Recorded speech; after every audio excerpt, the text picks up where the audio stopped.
Ako mismo ang willing po akong kasuhan natin yung mga dapat kasuhan, kahit kamag-anak ko. I'm willing to be the complainant kung talagang meron silang pagkukulang. At may pagkukulang ang Diskaya, kasuhan nyo. Wala po akong pakialam. Gusto ko accountability. At I'm urging the Diskayas and lahat ng witnesses, please lang, sabihin niyo yung totoo. Huwag ko kayong pumayag na ilihis po yung katotohanan. Kawawa yung Pilipino. Kawawa yung Pilipino. Tumbukin natin ang yung katotohanan. The truth lang po. Yun naman po ang pakiusap ko sa inyo. Na tumbukin po natin ang katotohanan. Mula noon hanggang ngayon, ang pinanghahawakan ko po ang delikadesa. I observe delikadesa in my whole life. Bilang isang probinsyano na taga Mindanao, Tanggenyong Bisaya, pangalan ko lang po ang aking pinanghahawakan at hindi ko sasayangin yung tiwala at boto na binigay po ng taong bayan. Ginawa niyo akong number 1. Hindi ko sasayangin yung tiwalang binigay niyo po sa akin. At serbisyo lang po ako. Yan po ang kailangan ng taong bayan ngayon. Makatrabaho na tayo at makapagserbisyo po tayo sa ating mga kababayan. Alam nyo, marami pong nabanggit nung hearing. Ang daming mga pangalan, tinutumbok na eh. Daming mga pangalan, di ba? Dami ng mga nakikita, lumalabas sa mga pangalan. Ilan kongresista, ilan mga opisyales, tinutumbok na. Eh, sana naman, ituloy nyo na. Yun po ang gusto nating malaman. Ulitin ko, I am one with the Filipino people na alamin yung katotohanan. Tumbukin natin kung sino yung may kasalanan. Yung flood control ang issue dito. Yung ghost projects ang issue dito. Yung mga substandard projects ang issue dito. Mga anomalous projects ang issue dito. Panagutin natin ang dapat managot. Huwag tayong lumihis. Ano to? May cover up? Ano to? Para ilihis yung atensyon sa totoong may kasalanan? Totoo lamang po.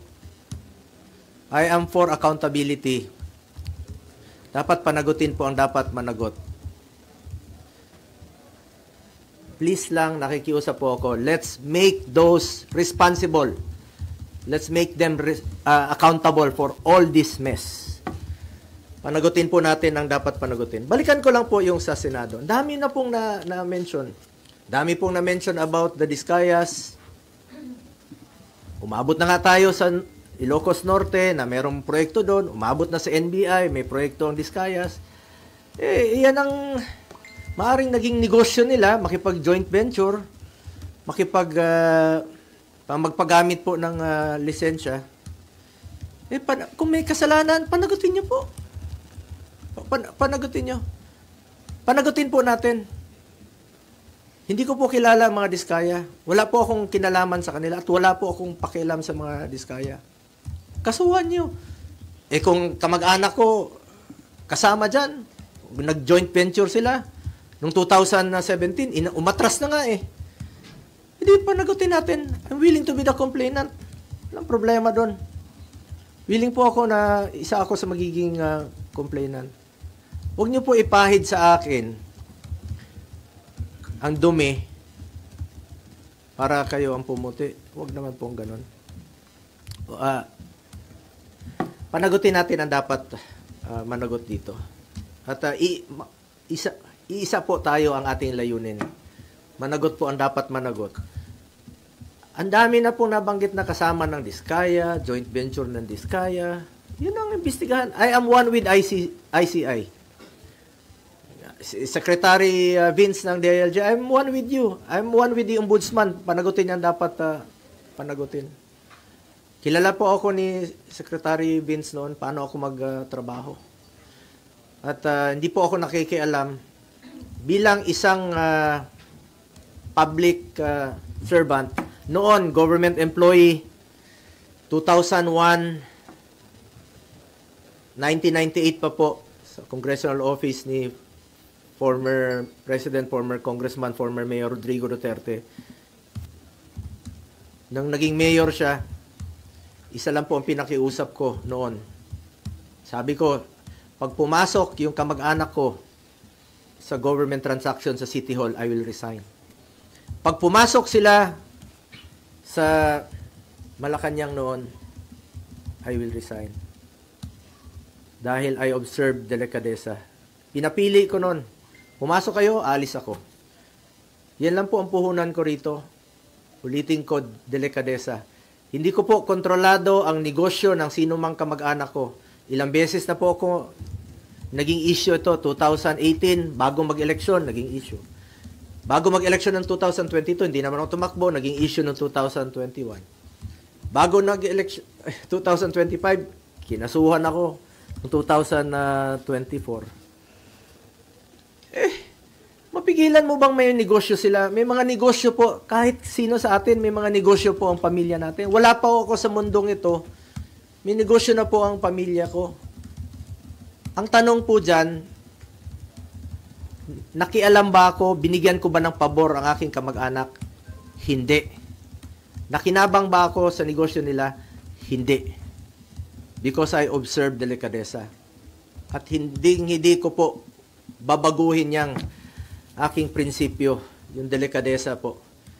Kung may kasalanan sila, hindi ko naman mabigyan ng negosyo, kung anong mga negosyo pinasukan nila, uso po yung name dropping. Kahit sino nun, ilang beses ko nang sinabi rito sa hearing, pag ginamit yung pangalan namin ni former President Duterte, consider it denied. Kasi marami pong mga nag-name drop, nakakilala, magpa-picture na ganito. Walang katapusan po yan na issue. Habang nandito po kami sa gobyerno, walang katapusang issue po yan na gagawin sa amin. Kaya ako, inunahan ko na lang po. Meron siya nagsasabi na may magpa-file na naman next week ng kaso, katulad nung kinaso last year, kaso against itong sa pamilya ko na naman. Mapili ko ba yung kamag-anak ko? Kung pwede lang pumili ng kamag-anak, papalitan ko yung kamag-anak ko.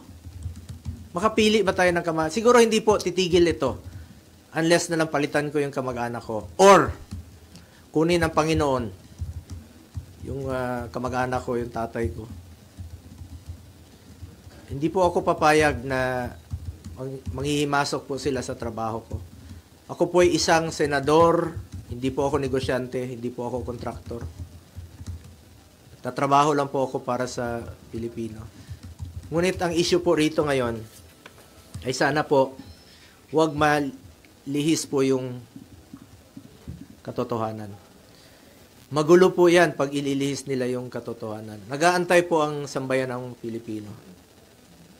Hindi ko kilala yung Diskaya at let me repeat, hindi po ako nakikipag-usap ng any government contracts o government transaction. Nung naging senador po ako, naging SAP po ako noon, maraming lumalapit, humingi ng tulong lang po ako sa kanila. I'm the most accommodating person, sa totoo lamang po, sa panahon ni Pangulong Duterte. Pero hindi po ako humingi ng kapalit.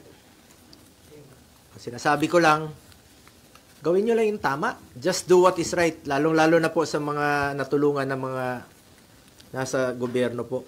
Hindi natin maiwasan, uso yung mga name dropper, walang katapusan gagamitin yung pangalan mo. Ulitin ko lang po, kung may pagkakamali o pagkukulang man ang kamag-anak ko, ako na po mismo ang magpapakaso at magpapakulong po sa kanila. And it would be very unfair on my part na po na maging dahilan pa ako na hindi na po nakipag-cooperate ang Diskaya dahil meron silang pinoproteksyonan. Ako na pong nananawagan muli, not only sa Diskaya, nananawagan po ako sa lahat ng witnesses. Diskaya, lahat ng contractors, magsabi kayo ng totoo. Magsabi kayo ng totoo. Tumbukin po natin yung talagang mastermind. Papunta na eh. Papunta na doon sa mastermind eh. Sa ICI, alam niyo sino yung mga mastermind. Tumbukin niyo po. Sa DPWH, sa Ombudsman, tumbukin niyo yung mastermind. Sino po yung mga nasa likod nito? Nag-aantay po kami. Nag-aantay ang Pilipino na meron pong mapanagot. Umaatras na ngayon. Paatras na ng paatras. Sir, can we Pa Katapusin ko lang po. Uso kasi yan ngayon eh. Puputikan ka ng itim para sila ang pumuti. But I trust our people to see through the noise. I have stood by them through floods, fires, earthquakes, and the pandemic. I earned their trust not through words but through action. Serbisyo po ako at pagmamahal, pagmamalasakit sa Pilipino. At hindi ko po sasayangin yung tiwalang binigay niyo po sa akin. I will never walk away from them. Sa katotohanan lang po tayo, ang pakiusap ko lang po, sa katotohanan lang tayo. Lumabas po yung totoo muna. The truth lang po. Ilabas niyo po yung katotohanan. Yan po ang pakiusap ko sa ICI, Secretary Vince, at sa lahat po nag-iimbestiga. Doon lang po tayo sa katotohanan. Huwag na tayong paikot-ikot pa. Huwag natin ilihis ang katotohanan. Huwag niyo pong lokohin ang Pilipino. Tumbukin po natin ang dapat tumbukin. Anong kinalaman ko dyan sa 2017? Kung meron mga joint venture sila, please check. Imbestigahan nyo po. Panagutin nyo, kasuhan nyo. Willing po ako maging complainant. Kung may mga pagkukulang, willing po ako. Kesa naman papaikot-ikot pa natin. Kasi expect it na hindi lang po ito ang mangyayari. May mga gumagalaw na puwersa para iikot po yung katotohanan. Para hindi mapanagot. Nandun na eh. Klarong-klaro na dito. Nag-imbestiga na tayo dito sa Blue Ribbon Committee. Marami nang lumalabas. Ang dami-daming mga kongresista na sila mismo ang kontraktor. Sila mismo. Congressman talaga na kontraktor. Yung kontraktor talaga. Sila mismo. Kung layo ko dyan, ang kinalaman ko dyan, pigilan mo ba magnegosyo yung mga tao, mga kamag-anak? Hindi natin mapigilan. Basta walang kalokohan. Ayaw ko po ng kalokohan. Ever since, ayaw ko po ng kalokohan. At nakikiusap lang po ako sa lahat, no, sa DPWH, sa Ombudsman, sana po'y maging fair. Tumbukin natin ang katotohanan. At sana naman po, wag naman po akong gawing dahilan na hindi mag-cooperate dahil merong tinatago at pinoproteksyonan. Ako na po ang nagsasabi. Ako po ang nagsasabi. Please lang, sabihin niyo po ang katotohanan. Katotohanan lamang po. Ilabas niyo po yung katotohanan. And let me repeat, hindi ko po kilala yung mga diskaya.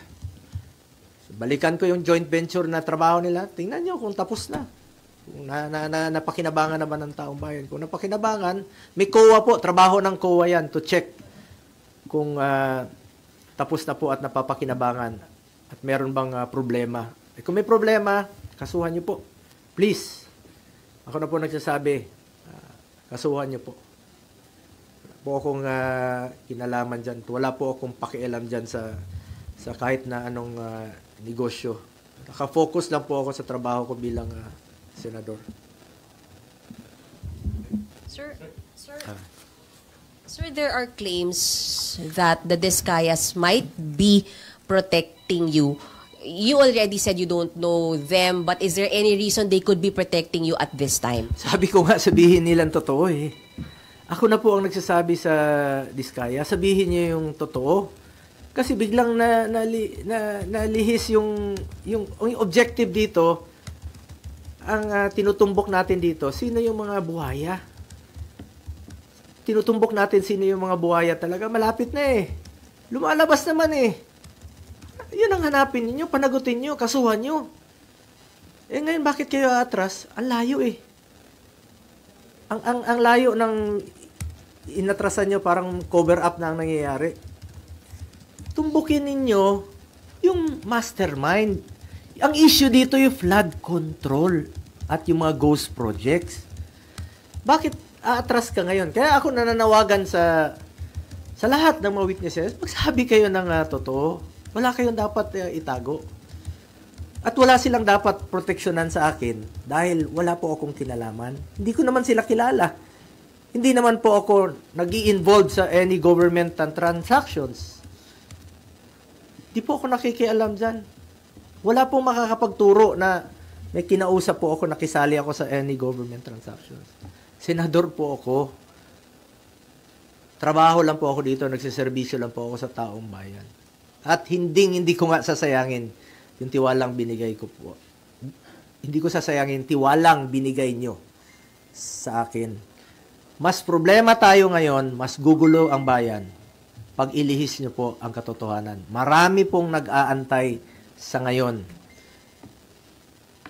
Malaman yung katotohanan at matumbok ang may kasalanan at may pananagutan dito sa mga ghost project, dito sa mga flood control projects po. But sir, would you be willing to cooperate with DPWH, Ombudsman, ICI with the investigation Sabi ko nga, po? willing pa akong maging complainant eh.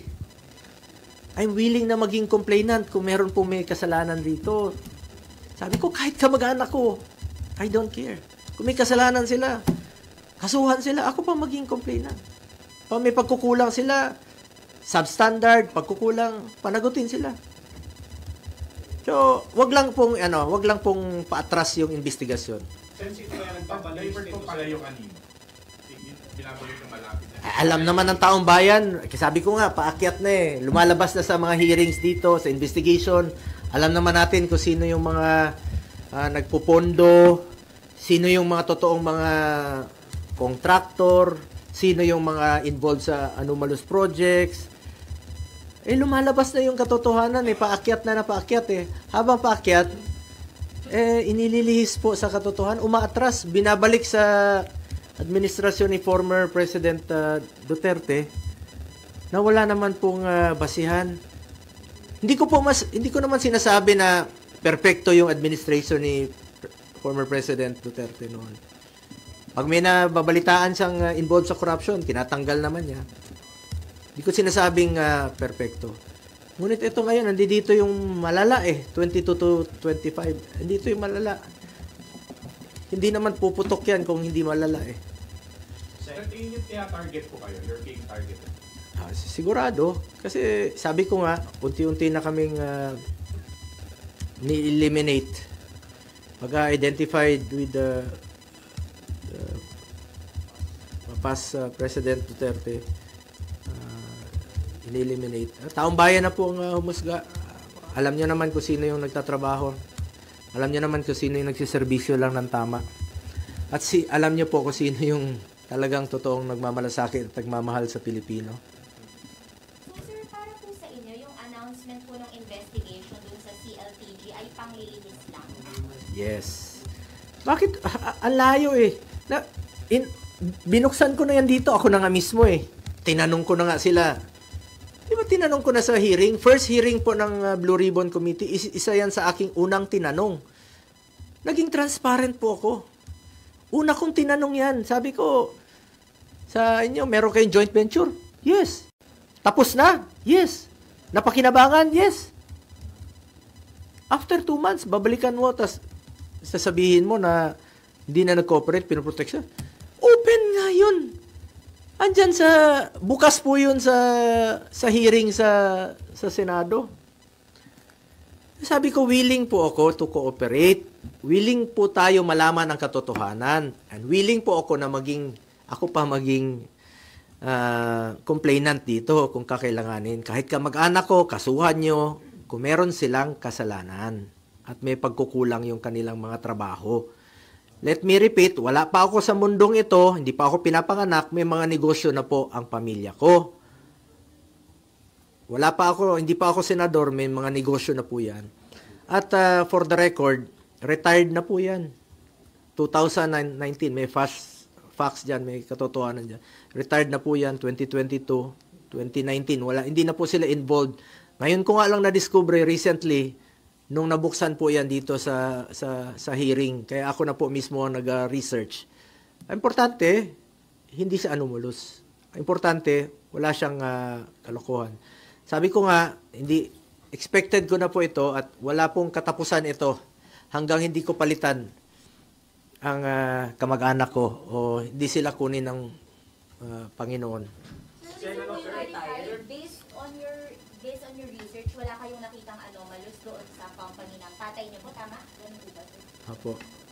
Sir, sino yung retired?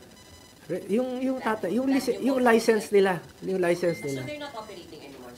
Yes, no more. Since when? Ito, last po yata nila is 2019 at officially 2022 retired na po sila. As in retired na, parang wala na, parang sinara na po talaga noon pa. At parang tinapos na lang po yata nila yung kanilang trabaho noong 2019. At hindi na po sila nila ginagamit. Alam niyo itong Diskaya, uso yung ginagamit yung lisensya. Uso yung joint venture noon kahit saan po. Kahit sabi ko, umabot na nga ng Baguio, umabot ng NBI, umabot ng Ilocos Norte. Ang daming dapat tingnan na lugar, Mindoro. Bakit ka atras doon sa 2017 sa Davao? Hindi naman flood control, hindi naman ghost project, hindi naman anomalous. Bakit mo atrasin doon? Para lang idawit yung pangalan ko. Sabi ko, unfair nga. Unfair na atras ka. Yan, sadyang inililihis nga yung issue. Sana po, fair lang po. Ako, nirespeto ko po ang ating ombudsman, nirespeto ko po ang DILG, ng DPWH, nirespeto ko po ang ombudsman, nirespeto ko po ang ICI sa kanilang mandato at willing tayo to cooperate. Basta tumbukin po yung katotohanan. The truth lang po. Doon lang tayo sa katotohanan at hindi tayo magkakamali. Sa totoo lang po tayo. Venture between CLTG and St. Gerard. Sabi, sir, they were able to bag contracts sa Davao, hundreds of millions. Did you know about it? Were there favors given para makakuha ng contract sa Davao? Sabi ko, ulitin ko, since 2001, mayor pa si Mayor Duterte, hindi po ako nag-influenza, never po ako nag-influence, never ko po ginagamit ang aking posisyon.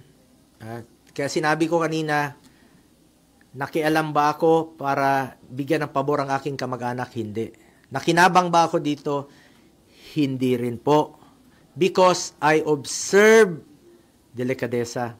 At yan po ang aking puhunan hanggang ngayon. Delikadesa. Hindi lang po sa mga government projects issues.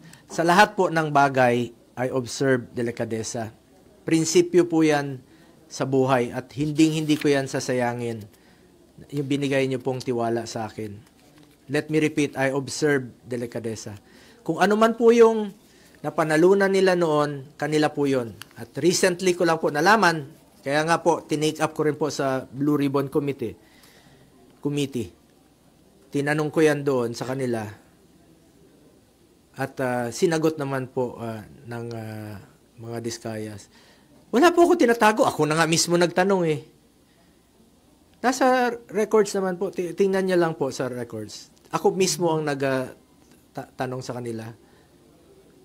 Sen, sino yung tingin mo naglilihis ng issue para mapunta sa inyo? Alam naman natin kasi meron nang natutumbok eh.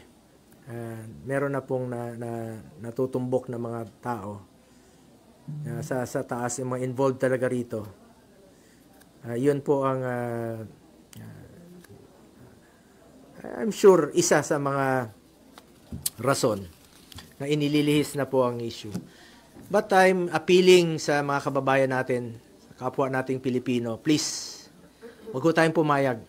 Wag ho tayong pumayag na lokohin po tayo. Wag ho tayong pumayag na ilihis po yung totoong issue rito. Yung mga flood control, yung mga ghost projects, Yun po ang tumbukin dapat. Kung sino po yung may kasalanan, panagutin po natin. Yun ang dapat tumbukin. Ulitin ko, huwag niyo pong ilihis ang katotohanan dahil magulo na po ang ating bayan, mas lalong gugulo po. I am one with the Filipino people in this crusade against corruption. Hindi lang po sa flood control, hindi lang po sa ghost projects, sa lahat po ng korupsyon sa gobyerno.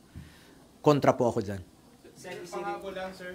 Sabi po ng ICI just now, posible rin daw po kayong ipatawag. Okay lang po. No problem. Kung ano yung sinabi ko sa inyo rito, very much willing po ako na magsalita. Willing to cooperate. Willing po akong sabihin sa kanila yung totoo. Ayon po sa aking nalalaman. Malinis po ang aking konsensya. Malinis po ang aking konsensya.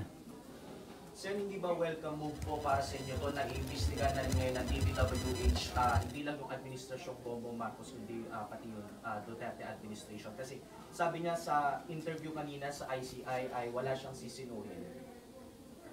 Oo, lahat naman po. Lahat naman dapat imbestigahan dito. Ang ibig ko sabihin dito, tinutumbok na natin dito yung malala mga recent na 2022 to 2025. Nandito po yung malalang korupsyon. Pero lahat naman dapat imbestigahan. Pwedeng balikan ng previous administration. Even before pa. Before President Duterte's time, pwede rin nilang imbestigahan kung meron pong anomalous. And sinusuportahan ko po yan. Katotohanan po ang gusto nating malaman po rito. The truth po, the truth. Thank you so much. Salamat.